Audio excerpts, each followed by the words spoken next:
बच्चों, let's read the question. The question says when fats are respiratory substrate. जब fats को respiratory substrate की तरह यूज करा जाता है तो value of RQ would be. तो जो आरक्यू की वैल्यू होगी वो क्या होगी? क्वेश्चन में हमसे ये पूछा गया है.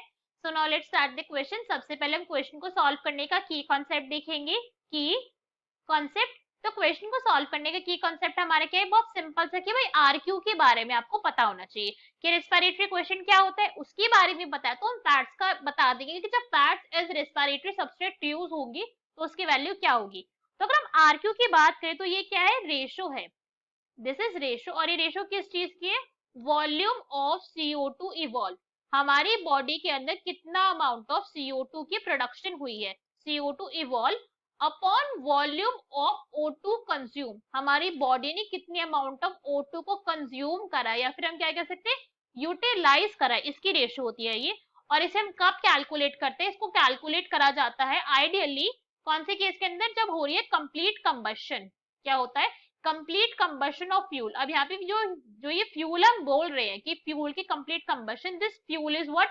ये फ्यूल ही है हमारा रेस्पिरेटरी सबस्ट्रेट. अब ये कुछ भी हो सकता है.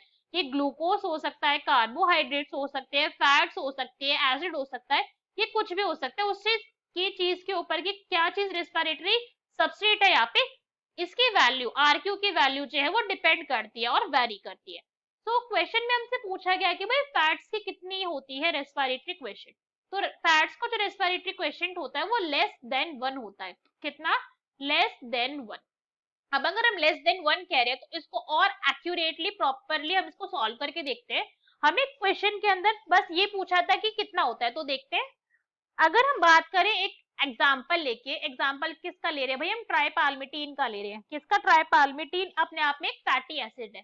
ट्राइपाल्मिटीन.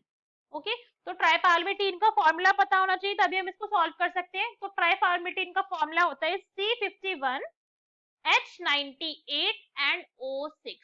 यही फॉर्मूला होता है ट्राइपाल्मिटीन एसिड का. सो ट्राइपाल्मिटीन फैटी एसिड जब रिएक्ट करती है O2 के साथ, O2 के साथ रिएक्ट करेगी तभी इसकी क्या होगी? ऑक्सीडेशन होगी. तो ये ब्रेक डाउन कर जाएगी CO2 के अंदर प्लस वाटर के अंदर और रिलीज होगी यहाँ पे एनर्जी. एनर्जी का रिलीज होगा. इसी तरीके से होती है कोई भी रिएक्शन हमारी ऑक्सीडेशन की. अब हमें पता होनी चाहिए यहाँ पे कितनी अमाउंट ऑफ CO2 जो है वो इवॉल्व हो रही है, कितनी अमाउंट ऑफ O2 यहाँ पे यूटिलाइज हुई है, कंज्यूम करी है. तो अगर हम देखें तो यहाँ पे जब टू मोल्स ऑफ जब ट्राइपाल्मिटिन हमारा फैटी एसिड यूज होता है, कितने अमाउंट ऑफ O2 के साथ? 145 मॉलिक्यूल्स यहाँ पे O2 की यूज होंगे और 102 कार्बन डाइऑक्साइड की मॉलिक्यूल्स यहाँ पे क्या होते हैं? इवॉल्व होते हैं, रिलीज होते हैं. तो O2 यहाँ पे कितना बनता है? O2 यहाँ पे बनता है 98 मॉलिक्यूल्स में.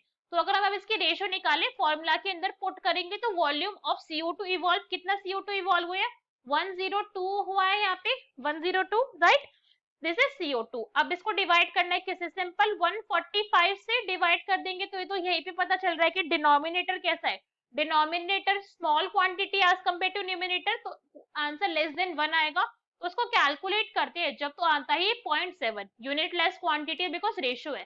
तो अगर ऑप्शन देखें तो कौन सा करेक्ट हो जाएगा? That will be equal to option number A, approximately 0.7. Hope you understood it well. Best of luck. Thank you.